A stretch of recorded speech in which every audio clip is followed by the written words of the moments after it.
Hello, तो मेरा नाम है दिनेश पटले और आप देख रहे हैं दिनेश लाइफस्टाइल चैनल। तो आज मैं जिस टॉपिक पे बात करने वाला हूँ वो है मेरा 10,000 किलोमीटर इस गाड़ी के ऊपर, और कौन सी चीज़ें जो मुझे इसकी पसंद है, ना पसंद है, या फिर जो चीज़ें चेंजेस करनी चाहिए थी। और लास्ट में मैं कुछ आपको ऐसे टिप्स बताऊँगा जिसमें आप अपने थोड़े पैसे बचा सकते हैं। तो चलिए इस वीडियो को शुरू करते हैं। तो आप मुझे नीचे कमेंट में आपके सजेशंस बताइए कि आप भी एग्री करते हैं कि नहीं मेरे पॉइंट से। तो अगर मैं पहले बात करूँ कि इसे मैंने क्यों प्रीफर किया बाकी सब गाड़ियों के कंपेयर में, जैसे कि मैं मैक्सिमम इसे भी राइड करता हूँ। सो मैं प्रीफर इसलिए करता हूँ बिकॉज ये एक क्रूजिंग के लिए है, एक नॉर्मली आप सिटी में भी यूज़ कर सकते हैं आराम से, और इसे टूरिंग में भी। तो बेनिफिट ये है कि आप इसमें बहुत सारे लगेज ऑप्शन आपको मिल जाएंगे, और इसका लुक थोड़ा यूनिक है, मतलब रेट्रो क्लासिक लुक में ये कैटेगरी में आती है। तो इसलिए मैंने इसे प्रीफर किया बाकी सब गाड़ियों के कंपेयर में। जैसे कि मार्केट में बहुत सारे ऑप्शंस थे, यामाहा R3 भी थी, बेनेली भी थी, और दूसरी भी रॉयल एनफील्ड थी, जैसे क्लासिक 350 हो गई, even Ninja 300, Apache RR 310। But मुझे ऐसी गाड़ी चाहिए थी जो थोड़ी लगेज कैरी मैं कर सकूँ, ताकि मैं कभी टूरिंग कर रहा हूँ तो मेरे पास थोड़ा सामान ज़्यादा है। तो चलिए शुरू करते हैं। इसके पहले बुरे पॉइंट्स हैं जो मुझे बिल्कुल पसंद नहीं है, उसके बाद मैं आपको कुछ अच्छे पॉइंट्स बताऊंगा, और फिर लास्ट में बताऊंगा आपको टिप्स। सो जो अगर मैं बुरे पॉइंट्स की बात करूं तो मुझे जो इश्यूज़ आ रहे थे पहली बार में आए, वो था मेरा वॉबलिंग इशू और हैंडल वॉबलिंग इशू, जो मेरा सर्विस में ईजिली सॉल्व हो गया। बट फिर भी अगर मैं बात करूँ तो ये चीज़ होनी नहीं चाहिए अकॉर्डिंग टू। अगर रॉयल एनफील्ड का सबसे प्रीमियम ब्रांड देखा जाए, मतलब सबसे प्रीमियम मॉडल यही है, तो मुझे नहीं लगता ये इश्यूज़ आने चाहिए थे। फिर भी ठीक है, रॉयल एनफील्ड ने काफ़ी इस गाड़ी के ऊपर मेहनत की है। और इसकी मैं बेस्ट चीज़ की बात करूँ तो इसका जो परफॉर्मेंस है, और जो इंजन की मैं बात करूँ तो इंजन बहुत ज़्यादा रिफाइंड है, अच्छा एक आउटपुट प्रोड्यूस करता है। टॉर्क भी 52 न्यूटन मीटर का है। सो अगर मैं टॉर्क और bhp की बात करूँ तो एक अच्छा रेशियो है, और रिफाइनमेंट भी ज़्यादा इश्यूज़ नहीं है, मुझे कोई भी वाइब्रेशन नहीं है। मुझे सिर्फ 4000 के आसपास ज़रा सा एक बज़ आता है, बट वो भी इतना नहीं है कि मुझे प्रॉब्लम क्रिएट करे राइडिंग के टाइम पे। और मैं उसके बाद बात करूँ तो काफ़ी लोग बोलते हैं फुट पैक्स के बारे में, तो मुझे कोई इतना इश्यूज़ नहीं हुआ है फुट पैक्स में। एंड देन उसके बाद अगर मैं बात करूँ क्वालिटी इश्यूज़ की, तो देखिए क्वालिटी इश्यूज़ इस गाड़ी में बहुत सारे हैं, बिकॉज़ ये रॉयल एनफील्ड की गाड़ी है। सो अगर मैं पेंट की बात करूँ या फिर मैं अगर रस्टिंग की बात करूँ तो मेरी गाड़ी में बहुत ज़्यादा रस्टिंग हुआ है। जैसे कि मैं अगर आपको दिखाना चाहता हूँ कि मेरा जो क्रोम है ये पूरा क्रोम जा चुका है। जैसे कि मैं मुंबई में रहता हूँ तो यहाँ का जो पानी में जो सॉल्ट है, ह्यूमिडिटी ज़्यादा होने की वजह से रस्टिंग बहुत ईजीली हो जाती है। और बाकी सब जगहों पे भी इसकी पेंट क्वालिटी इतनी टॉप लेवल पे नहीं है, सिर्फ इसका इंजन बेटर है, बाकी सारी चीज़ों में एक प्रॉपर रॉयल एनफील्ड है। देन उसके बाद अगर मैं बात करूँ तो इसके हेडलाइट के बारे में, तो हेडलाइट भी मुझे हाई बीम इतना अच्छा नहीं मिल रहा था, इसलिए मैंने LED में स्विच कर लिया। तो ये मुझे काफ़ी ठीक ठाक लगती है, और मैं इसमें ऑक्स लैम्प लगाने वाला हूँ ताकि जब मैं टूरिंग करूँ तो मुझे नाइट विज़न थोड़ा अच्छा मिले। देन अगर मैं इसमें बात करूँ हीटिंग की, जी हाँ, ये गाड़ी बहुत हीट होती है अगर आप सिटी ट्रैफिक में चलाते हैं तो। सो उस टाइम पे आपको कभी कभी फील होगा कि ये कुछ ज़्यादा हीट हो रही है। अगर आपने नॉर्मल कभी इससे पहले 350 चलाई हो या फिर 150 या 200 सीसी की गाड़ियाँ चलाई हो, तब आपको हीटिंग इशू थोड़ा फील होगा, बिकॉज इसमें कोई फेयरिंग नहीं है, और ये एक एयर कूल्ड गाड़ी है। तो पूरा जो भी एयर है, जो भी गर्म हवा है, पूरी बाहर आती है, तो आपके थाइस पे यहाँ पे आपको फील होगा।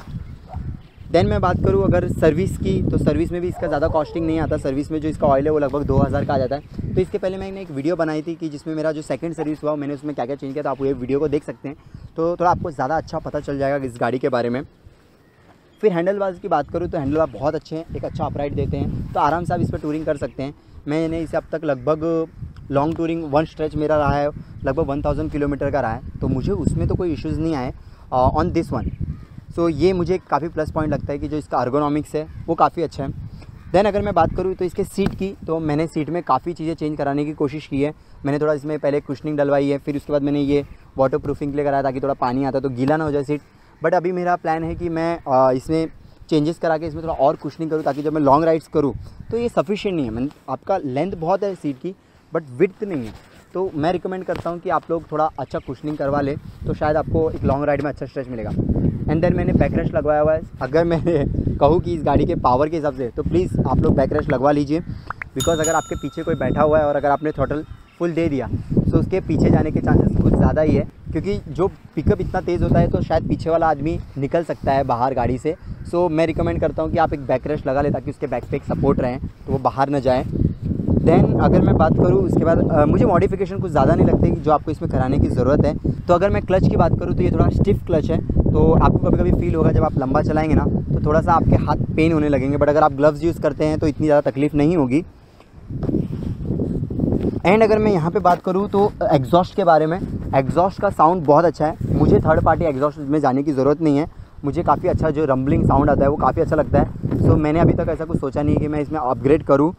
बट हाँ, एक है कि एग्जॉस्ट थोड़े बाहर निकले हुए हैं, तो आपको थोड़ा सा ट्रैफिक के टाइम पे ध्यान देना पड़ता है। आप तो सही चला रहे हैं बट कोई दूसरा आपकी गाड़ी को रगड़ ना दे, इन चीज़ों का आपको ध्यान रखना पड़ेगा। देन मैं अगर टायर्स की बात करूँ तो टायर्स इसमें आते हैं पिरेली के।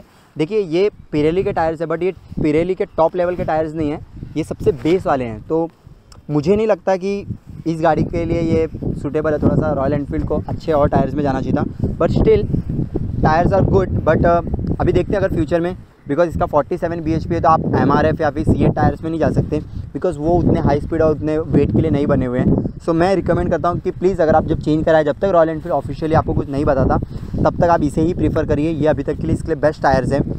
अलॉयज़ में भी मुझे नहीं लगता आपको अलॉयज़ में जाने की ज़रूरत है, क्योंकि अगर आप टूरिंग करते हैं, अगर आपने इसे टूरिंग के लिए लिया है तो आप इसमें अगर कभी कुछ इश्यूज़ आते हैं, कभी रिम बैंड हो जाता है या फिर कुछ और होता है, तो आप इजीली फिक्स कर सकते हैं। आपको लगभग 400-500 रुपये अलाइनमेंट के खर्च आएंगे, ज़्यादा नहीं आएगा, मतलब आपका व्हील क्रैक नहीं हो जाएगा। तो मैं इसके बाद जो मैं बात करूँ फ्यूल इकोनॉमी के बारे में, तो मुझे काफ़ी लोग पूछते हैं माइलेज कितना था। तो देखिए सिटी में और थोड़ा हार्श राइडिंग में मुझे आराम से 20 दे देती है, बट अगर मैं इसमें प्रॉपर टूर करूँ एक कॉन्स्टेंट स्पीड पे तो ये आराम से मुझे 27-25 के आसपास दे देती है। तो एक अच्छा ये है, बट माइलेज मुझे ठीक लगता है। बट एक प्रॉब्लम ये है कि इस गाड़ी का जो टैंक रेंज है वो बहुत कम है। मतलब अगर इसका टैंक रेंज अगर देखा जाए तो यूजेबल सिर्फ 10 से 11 लीटर ही फ्यूल टैंक आता है। सो आपको लगभग, अगर जैसे मैं अपने फ्रेंड्स लोगों के साथ टूरिंग पे जाता हूँ, जैसे कि अगर मैं निंजा की बात करूँ तो निंजा का जो फ्यूल टैंक है वो 70 लीटर्स का है। तो ये आराम से इसका जो टैंक रेंज होता है ये 450 के आसपास होता है, और यहीं मुझे 250 में इसको फ्यूल अप कराना पड़ता है। तो ये चीज़ें एक अच्छी नहीं लगती कि जब आप ग्रुप में राइड करते हैं या फिर लॉन्ग डिस्टेंस राइड करते हैं तो बार बार आप फ्यूलिंग कराते रहें। तो इस चीज़ में मुझे लगता है कि ये थोड़ा सा चेंजेस करना चाहिए था। बाकी अगर सर्विस कॉस्ट की मैं बात करूँ तो आराम से आपको 4 से 5 हज़ार रुपये नॉर्मल सर्विसिंग है, बट जो सबसे ज़्यादा कॉस्टली इसकी सर्विसिंग आती है वो है इसके ब्रेक पैड्स।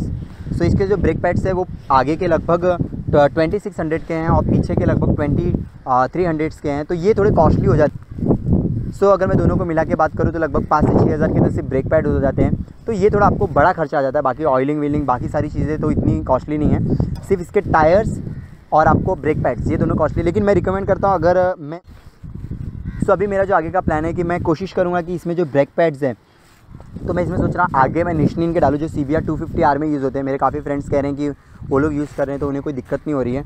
और पीछे मैं सोच रहा हूँ डोमिनार के डालूँ, क्योंकि दोनों का जो साइज़ है वो सेम है।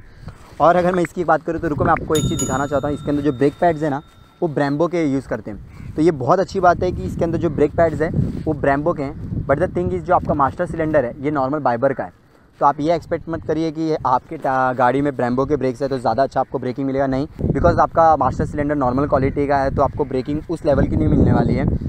बट काफ़ी ठीक ठाक ब्रेकिंग है अकॉर्डिंग टू 200 अबव kg की गाड़ी के लिए।